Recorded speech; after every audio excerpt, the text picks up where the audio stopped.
What's up, Wrestling Fluency, and welcome back. I'm introducing to you the Moneymaker, the Heartbreaker, and the Champion of Time, $1 Million Matt.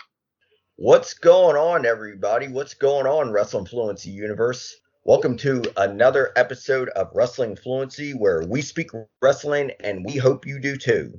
And as Brandie introduced, I am $1 Million Matt, and my co-host and tag team partner, the Alabama Slammer, Brandie.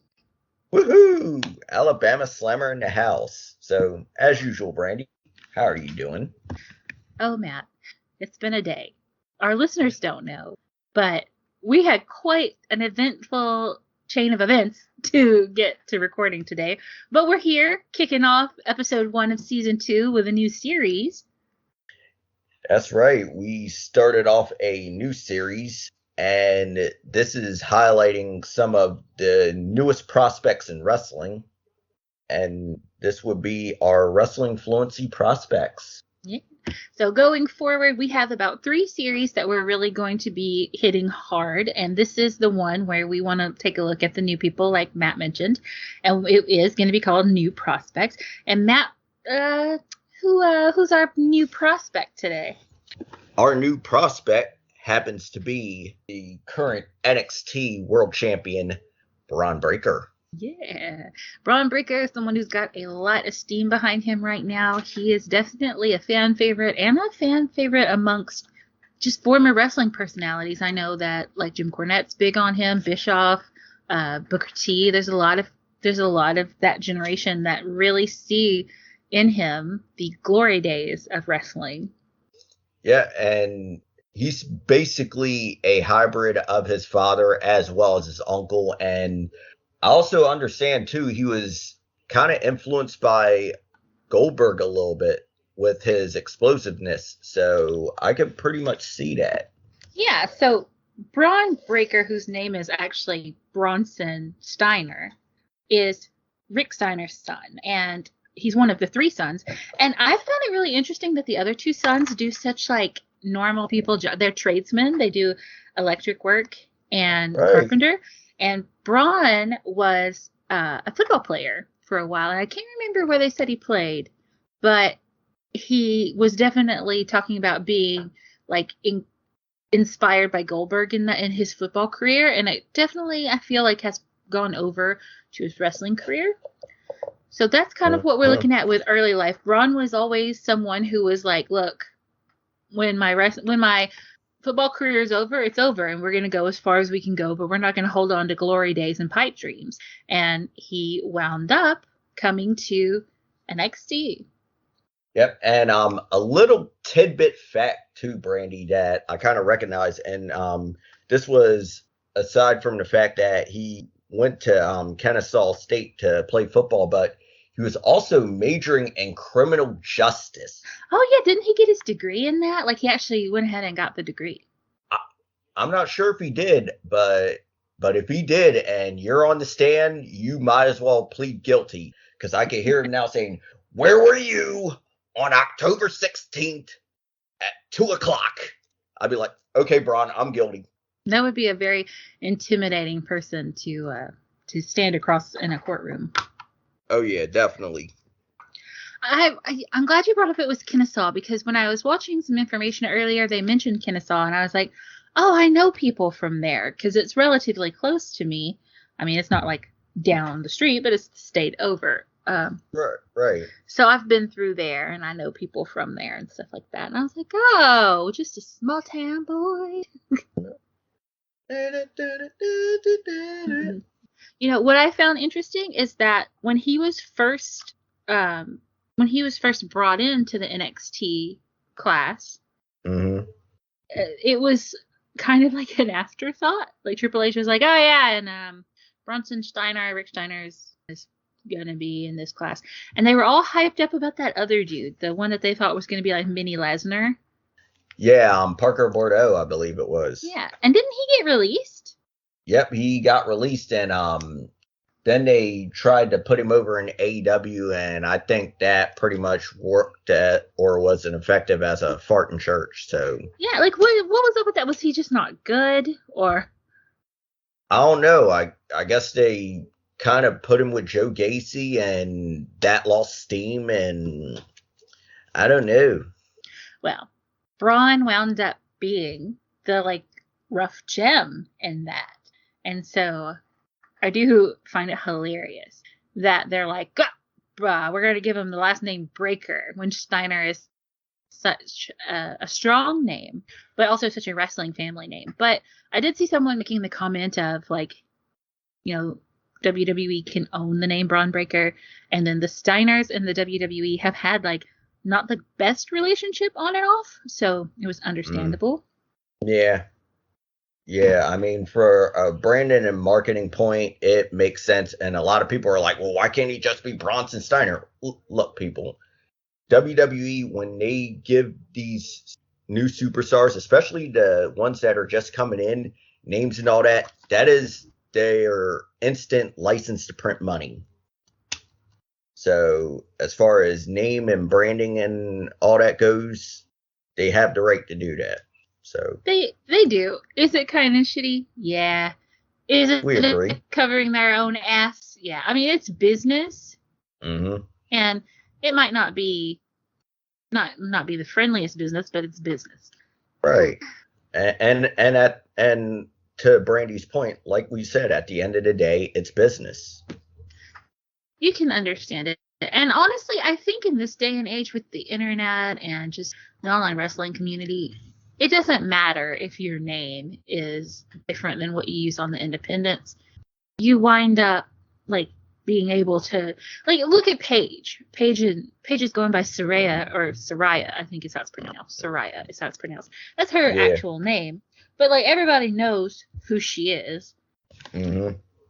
So while on a piece of paper, maybe it might seem like a detriment, very few events are advertised just on a piece of paper, Right, exactly. And same thing with Sasha Banks, who's now going by her real name currently on most of her social media tags, Mercedes Bernardo.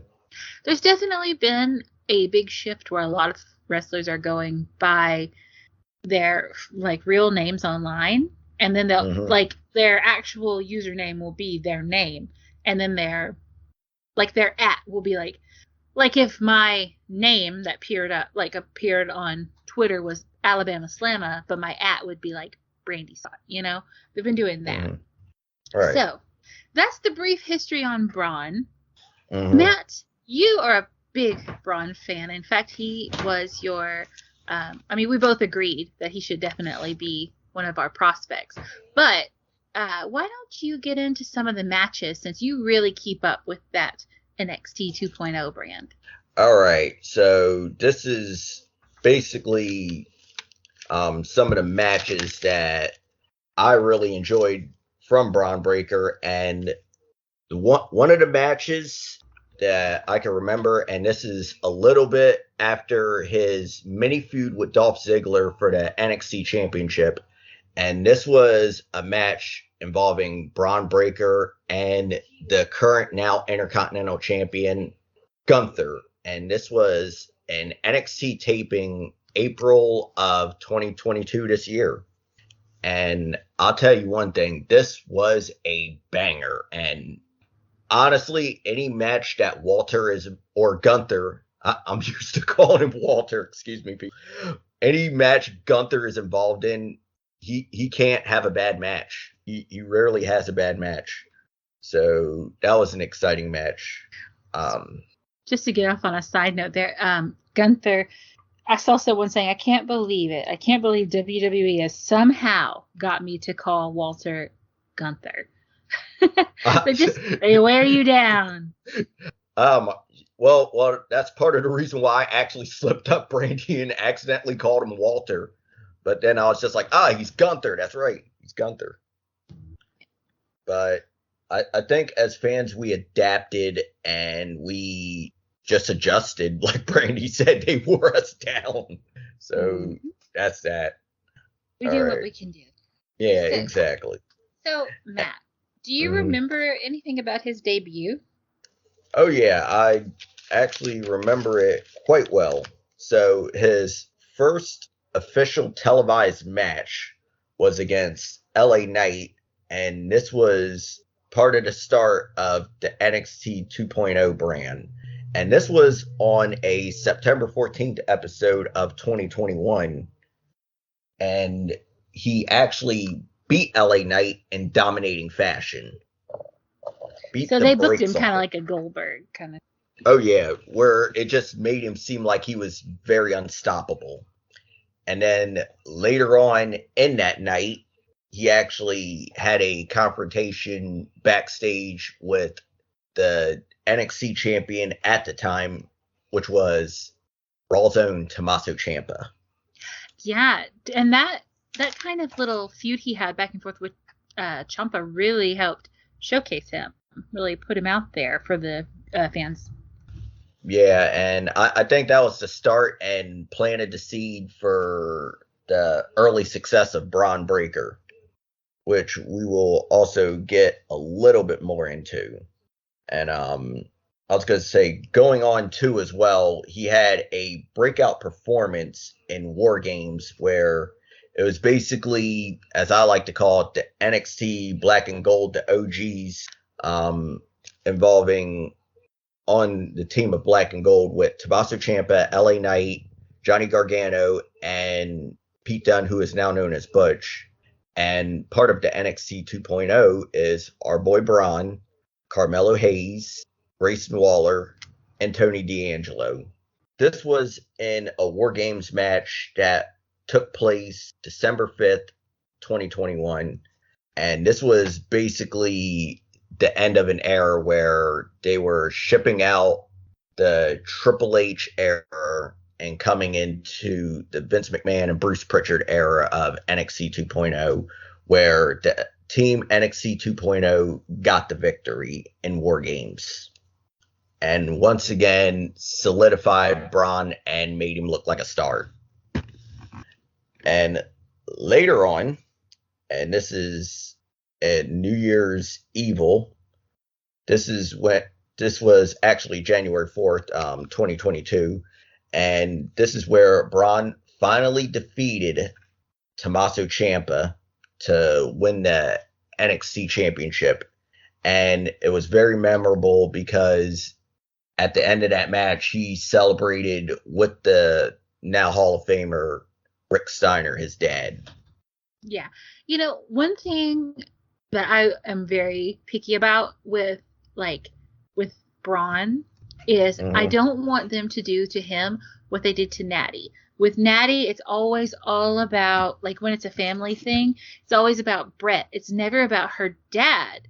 And I'm just like, her dad was alive for a lot of this stuff when they were, like, really heavily leaning on the Hart Family Foundation name.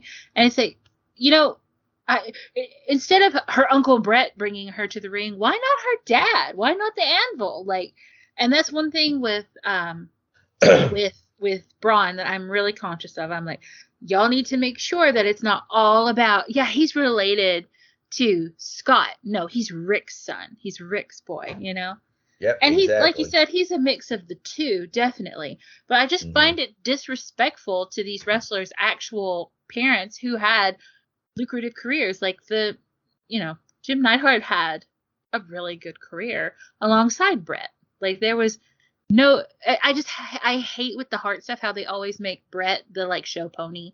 And I just felt like it was always kind of disrespectful to Anvil. So with Bron, I'm going to really be on their ass. Like, hey, that's Rick's boy. Not Scott's boy, Rick's boy. Yep, exactly. And it's funny that you brought that to light because what WWE does, and they make this mistake all the time, and we get it. We know Brett was the star, but also let's not forget that Natty, or I'm sorry, Jim the Anvil actually had a successful career to where he could really give Natty the bump and just, give him his flowers. Yeah. Give him his credit at the time when he was here. But it's a shame they didn't even give him a chance to do that. But back to what Brandie was saying, that's Rick's boy. Yeah. Not Scott's. I just could not imagine being a parent and raising a whole ass kid and like training them and going through all of that with them for them to get to the big time, for them to be like, yeah, that's so and so's nephew. Fuck you, that's my kid. Yeah, exactly. That would be almost like WWE giving credit to Afa and Sika instead of Rocky Johnson for The Rock. So I'm watching you. Don't pull a Bret Hart on that. But yeah, in other news, so Bron is one of those superstars for NXT that's interesting because he was there through the transition from the black and gold to the Kaleidoscope show. Yeah, the freaking the wannabe stunt Disney logo that looks like freaking unicorn throw up. The people who carried that brand, especially in the early days, who carried that 2.0 on their back, the bronze, the Mandy Roses and Toxic Attractions, like y'all, the Gacy's just like, what? Yep, Carmelo Hayes. Carmelo Hayes. Bless y'all. Y'all did the Lord's work there. Yep. Y'all were the real MVPs. Yeah, because they gave you nothing. They didn't even give you chicken shit. They gave you nothing. They gave you a rejected Nickelodeon's like obstacle course set. Yeah, and said, go make people care. Yeah, I mean, even if you gave me chicken shit, I'd rather take the chicken shit than nothing. It's something to work with. Yeah, I mean, good grief. Yeah. Oh, and let's not forget, and this is actually going into our next match too, Brandie, that I want to showcase and highlight. And this was for Vengeance Day, and this was on February 15th, and that was Bron Breakker and one of his first title defenses against Santos Escobar, the leader of Legado del Fantasma. And he's another one that actually carried the NXT 2.0 brand, so I can't leave out Santos Escobar. Yep. And thing about Santos Escobar, I liked him since Lucha Underground. He was a masked character by the name of King Cuerno. But not about that. It's about Bron. But that was a really good match and a really good title defense where Bron looked solid. And that's what you want. You want your champion to look solid. You want him to look like a star. And that was definitely one of the matches where he absolutely looked like a star. Bron is such a throwback because Bron is 25 years old. Okay, this man is 10 years younger than me, but he just he looks like he walked right out of the early 90s or the Attitude Era. You got the tribal tattoo, the tan, the goatee. He just everything about him is so throwback and different in a way than how FTR is a throwback. But it's like it clicked. People really liked it. It works. And he's been continuously getting better at a rate that definitely is probably more than they could have even anticipated. So he's tearing up NXT. He's probably the most popular babyface in NXT, I would venture to say. Oh, I absolutely agree. As far as top baby faces goes, he would definitely get a mention for me. And like you said, he's the champ. He's been the champ twice, right? Yeah. So. Right after he beat Ciampa, and then right after he got the title back from Ziggler. I think he's just really interesting to look at. I think he's got like a timeless quality to him. Like I said, he's 25, but he feels like he could have been from any era the past 20, 30 years, like from his dad's era and on. And I think that's a really neat, I like to see people who have a timelessness to them. And his style, it's rough and tumble, but at the same time, it's like controlled. It's nice to see that he's not hurting people in there. Right. You know, sometimes when you get people who do, like, I hate to hate on a gal, but Nia Jax, for instance, is someone who came up through that developmental system and had a rough and tumble kind of style. And it often looked like she was really injuring the girls. Yeah, like she was absolutely in there, like beating the shit out of him. Yeah. You can tell with Braun that it looks good, but it is still wrestling. Yep. Um, And yep. And the thing that's cool about Braun is he has that powerhouse style, but he does like a lot of athletic shit. Like I've seen this man do a Hurricane Rana. I've seen him do a moonsault. I've seen him do flips over the rope. I'm like, holy cow, this dude is a whole ass athlete. Like he is. total like he's like a total powerhouse hybrid. Like Mhm. I can't wait to see.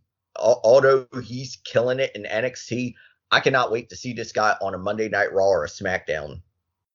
Yeah, and he had that little. He did come up on the main roster to have that match with Ziggler on the main roster. Mm-hmm. But I think that was just like kind of sticking their foot in the water with him. Yeah. Yep. And Right now on the main roster, they're trying to cement baby faces, and they've got so much potential on the main roster. I understand why they don't want to pull the trigger on him, and he's so young. He's got so much time. Unless something oh, just absolutely insane happens, he's got plenty of yep. time. Yep, sure. And I was going to say they got plenty of time to pretty much let him grow within the company and just let him do his thing in NXT until he's done everything he's needed to do, have the matches he need to have, and tell all the stories he need to tell, and then when it's time, you can pull the trigger. But honestly, Braun is main roster ready, and it could be a year or two from now, and he'll still be main roster ready. But that's my thoughts on that. Well, I don't know that he's 100% main roster ready. This is my problem with the WWE system with NXT is you get people who are like green as hell, and they Mm-hmm. get on NXT and they grow a little bit. In my opinion, they get on NXT television and they grow to the point that they should have been debuting on NXT as. I feel like we throw some really green ass people out there. And I don't mind it so much on the NXT show because it's what it's for. It's the developmental brand. But once they get Right. just a couple of good matches or like just a little bit of hype in NXT, they throw them on the main roster and it's a little much. So I don't know how And much they of kind of their get thrown to the sharks. yeah, and they do, and then they get thrown in with people. We've just seen it happen. Like look at Shotzi. People loved Mm-hmm. Shotzi in NXT, and she was having good matches in NXT. But she has really floundered on the main roster, and you've seen Oh that yeah, from she a definitely lot is. of people that they pull up too soon. It's like just because they're ready doesn't necessarily mean the main Mm-hmm. roster has a spot for them. I don't want to see Braun come up and now, granted, we've got Triple H now, who would definitely take better care of these guys. But we had like look at Karrion Kross. Karrion Mm-hmm. Kross, we all thought he was really ready to be up on the main roster, Oh yeah, and definitely. but some of his work since he's been back, I haven't found it that great. In fact, I've seen a lot wrong with it and thought, oh, maybe it was a little too early to pull him up on the main Yeah, roster. yeah. It was all kind of like smoke and mirrors. No pun intended. Yeah. Yeah, it was So basically a smoke show. yeah. So But Braun, I want to see people kind of simmer in NXT. I want to see like some long-term stuff. And hopefully now that not that the pandemic's over, but that like the world's opened up a bit more and events are happening, hopefully they'll start having more live shows mm-hmm. where these guys are like in the ring more than once or twice a week.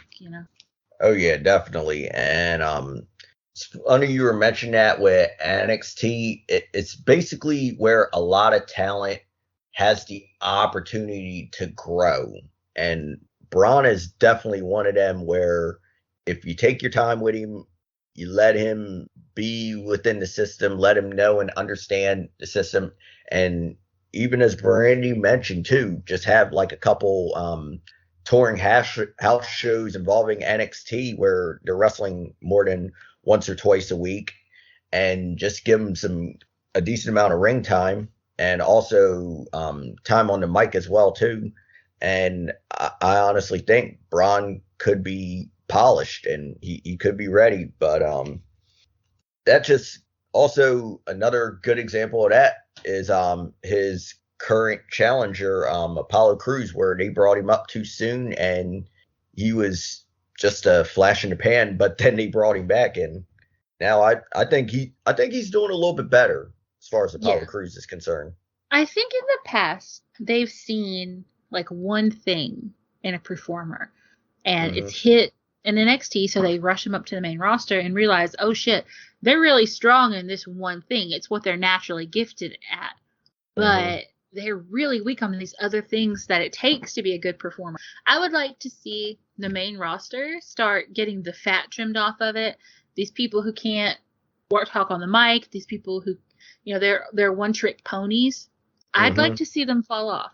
So that's why I'm really hoping with Braun, because Braun, he's pretty good on the mic and he's pretty good on the ring and he's getting better at an accelerated rate. But like, don't blow the wad, Yeah, exactly. Yeah. Anybody can have a good match if you're worth Dolph Ziggler. You know what I mean? Oh yeah, definitely. But until you can have a good match, I don't want to see people up there that can't ring general. Yep, and no pun intended to Gunther.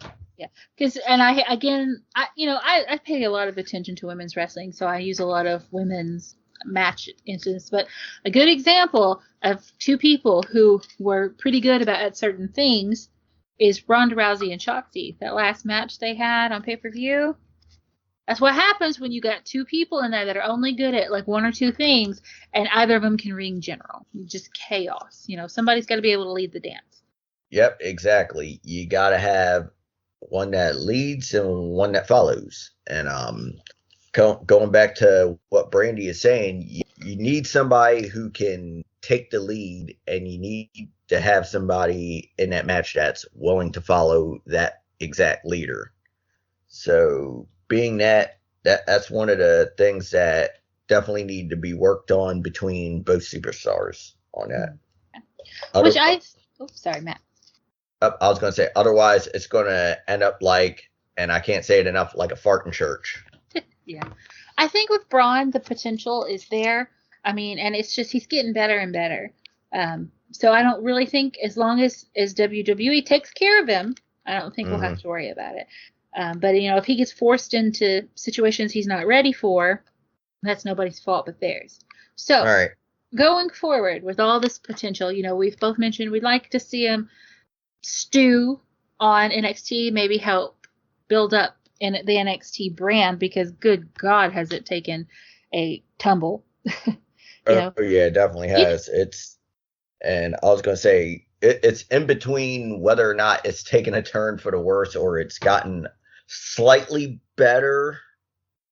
I mean, there's some things that are good in NXT 2.0, but there's still that thing that's like really not clicking as compared to NXT in the past. Yeah. And, one of the big things of NXT in the past is that each class of NXT in the past, like even you go back to Seth Rollins and Ambrose and Roman and stuff being in that, you go back to the class that had Sasha Banks and Bayley and stuff, their feuds and their matches really made that era of NXT. And that's why I'm like, when they get good, don't rush them off. So let Braun stay there and build your brand. Yep, exactly, because you need a face of that brand. Yeah. Like, for instance, Sammy and Kevin. Sammy stayed there a long time when he was ready to go up. And he built that era of NXT. He built that brand. He was the heart and soul of NXT. And now, he comes up to the main roster. And he had a good run. Then it was the fledgling thing. And now look at him. He's the top babyface in the company. Yep. Or if not that, he's the best thing going in WWE. I think that it's good for someone like Braun to stay down there and really carry a brand for a little bit, because that's what the top guys on Raw and SmackDown have to do. They have to just take it on like a backpack, Yep, exactly. And carry and just basically carry the shit on their back. And so he's got all the tools and potential to do it. And I think he will. Going forward, though, who are you interested to see him work with on the main rosters? Ah, so there's a couple dream matches I actually put down, and I was gonna say, hear me out. I would love to see a triple threat between Bron, Chad Gable, and Sheamus. Really? Yep. Because here's the thing. Chad could bring in some of the technical prowess, and Sheamus could bring kind of like that smash mouth, which is the combination of the styles that Braun has. And I think that would be a decent match. In my view, I would like to see it personally. I think it could definitely be interesting. I mean, Chad Gable is a great wrestler. Could put on a good match. Sheamus is a good. I mean, yeah, it sounds really like random at first, but when you stop and think about it, it does make a lot of sense. That probably would be a really good match.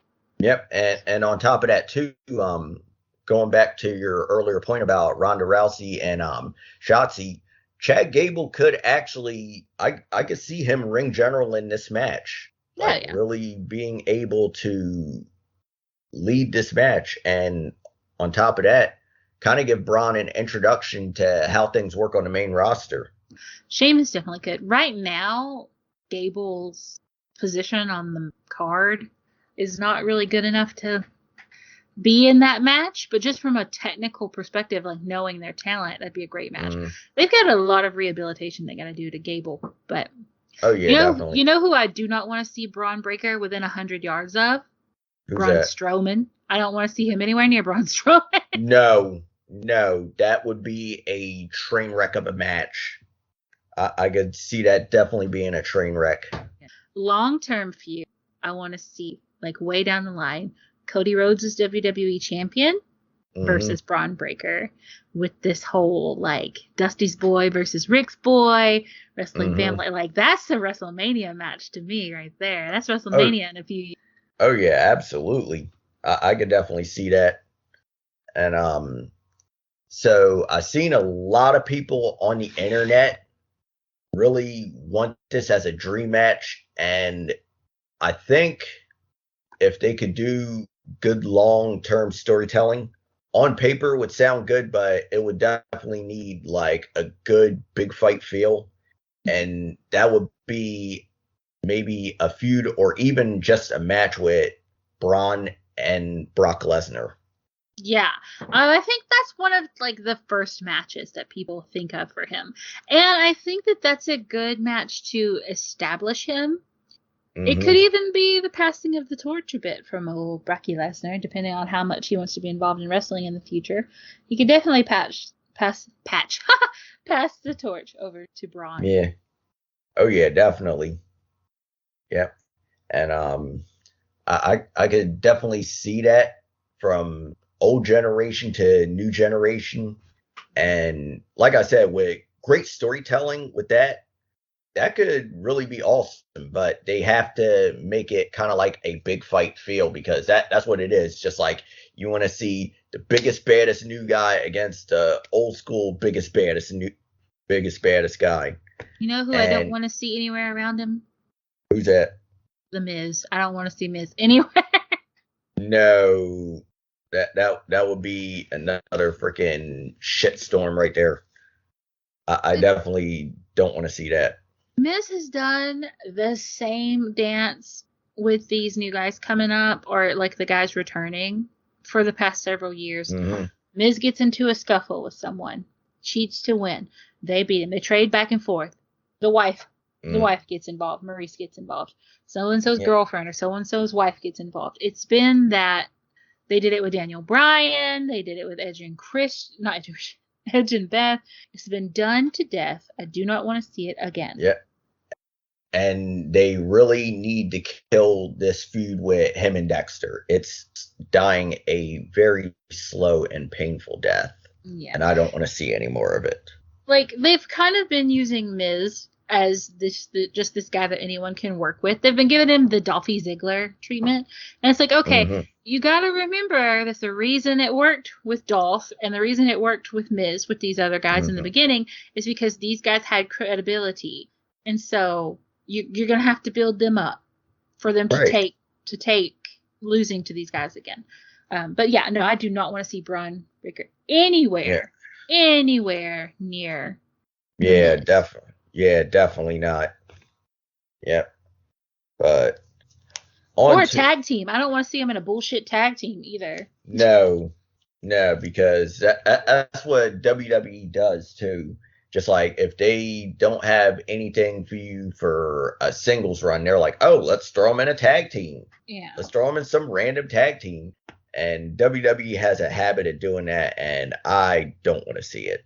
I know that most people will say Seth Rollins because Seth Rollins is in that era of his career where he's just making matches with people.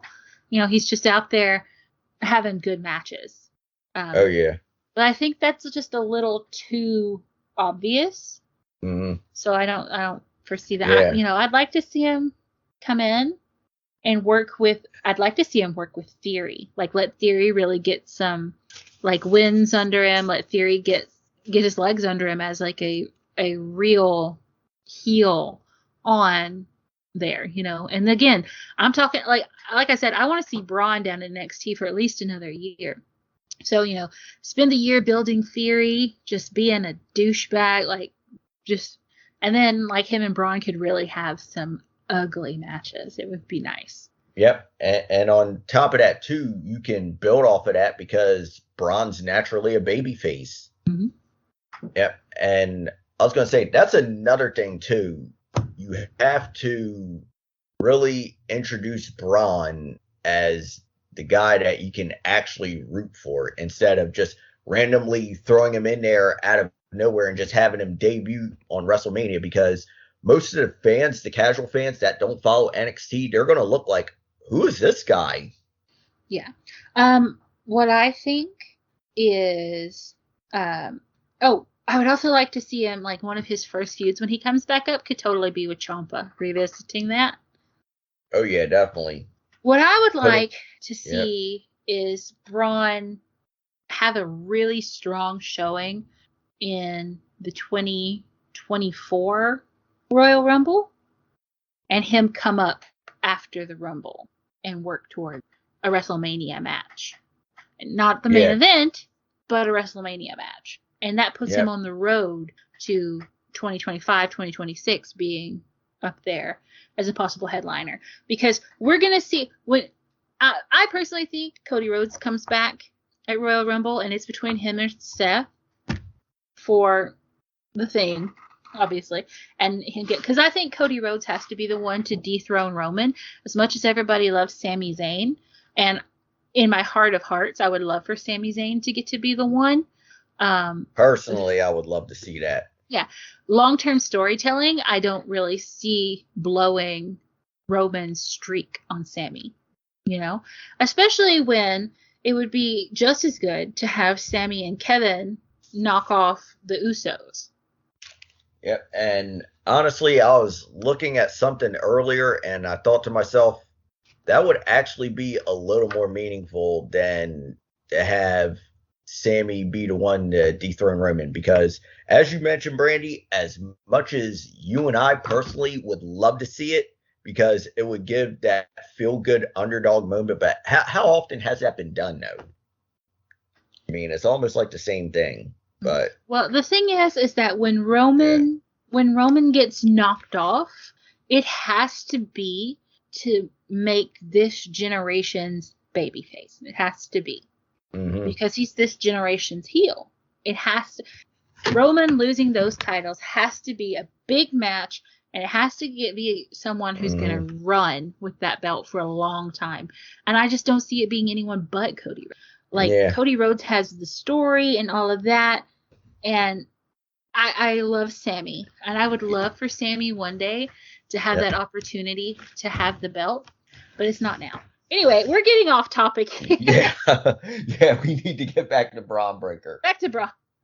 But anyway, so here's a question, and we might have already answered it, but personally, Brandie, what do you see the future holding for Bron Breakker?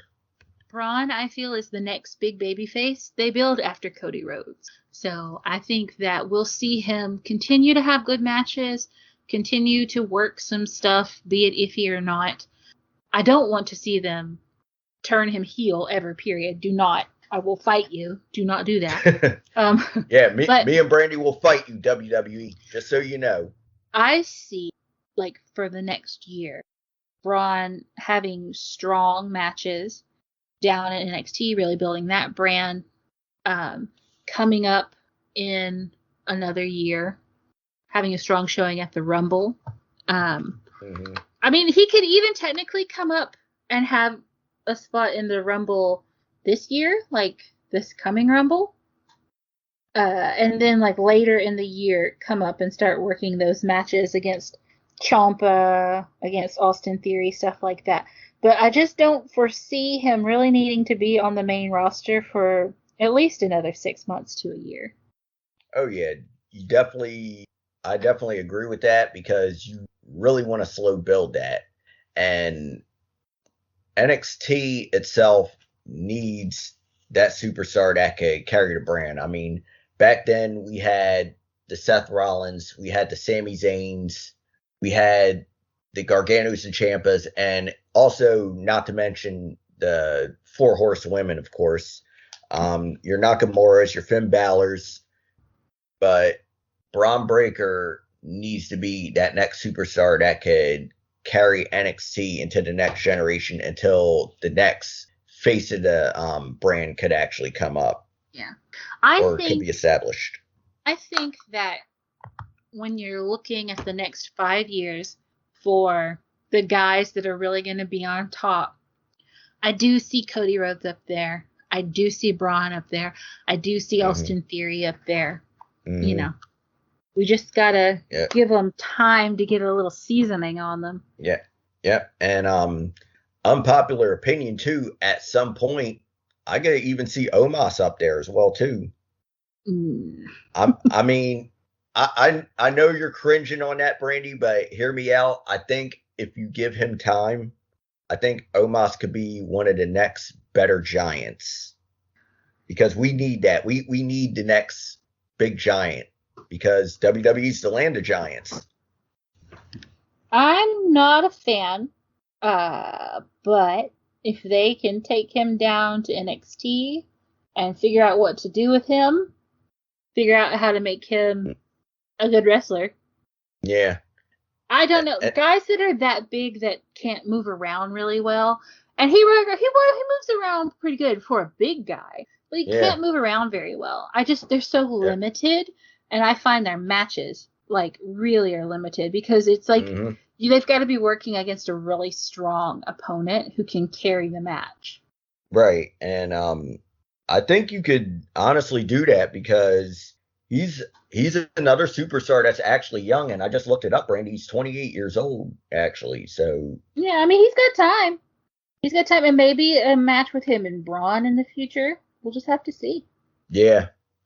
Yep. Well, all right, Matt. We have said a lot. Is there anything else you want to add on this Bron Breakker episode that we kind of got off on a tangent about? I think we've covered everything on this one, Brandie. And to bring it home, we definitely see Bron Breakker as being one of the next big standout stars in the future of WWE as a whole. For sure.